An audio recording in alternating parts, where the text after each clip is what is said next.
Hi, Tina Williams here from QT Business Solutions, and I am here to show you how to open your nonprofit with your state today so you can focus on getting grants and getting a high-paid job by helping your community. First thing you have to do is draft your nonprofit Articles of Incorporation. The first thing that you need to have in your nonprofit Articles of Incorporation is a good purpose statement. You can view the IRS's definition of an exempt purpose on the IRS website. The main thing is you need to be charitable, religious, educational, scientific, literary, or helping with a charitable cause such as relief for the poor, distressed, or underprivileged. An example would be the purpose or purposes for which the corporation is organized, and you would insert your company name and say that it is organized exclusively for charitable and educational purposes under Section 501c3 of the Internal Revenue Code or corresponding section of any future federal tax code. Insert your name again and put what you would be doing for your community. In our example, we have said that we will provide mentorship, coaching, and human services to you.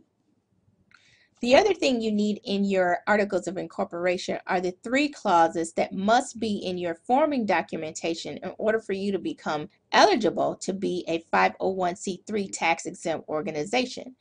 If you do not have these clauses in your forming documentation, the IRS will reject your application to become tax-exempt. The first clause basically says that you will not carry on any activities not permitted by the code, and you can see the legalese there. The second clause basically says that you will have no part of the earnings for the benefit of the founders and officers, etc., except for reasonable compensation. And you can see the legalese there. In clause 3, all assets are to go to charitable cause upon dissolution, and you can see the legalese there. The last thing you need is a good board, and you need the board members to actually be on your forming documentation. So the first things first, you have to have a good board in order to get accepted as a tax-exempt organization. So a good starter board includes an executive director, which is probably you, the founder, and this is the only person on the board that will get paid. A chairperson or president of the board, a treasurer, a secretary, and a member.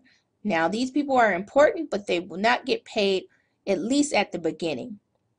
Also important, no family members on the board. Also, it is easy to start a nonprofit. You're going to file your Articles of Incorporation with your state and ensure the clauses the IRS requires for you to be a tax exempt are present in the document. And then you file Form 1023 with the IRS to become tax exempt. So today we have a special offer. Basically, you get your Articles of Incorporation template, your Sample Bylaws template, your Sample Conflict of Interest template, Form 1023, the cover letter to IRS for Form 1023, and your Common Form Grant Application template. You get this all today for just $7. So all you have to do is download it below, instant access.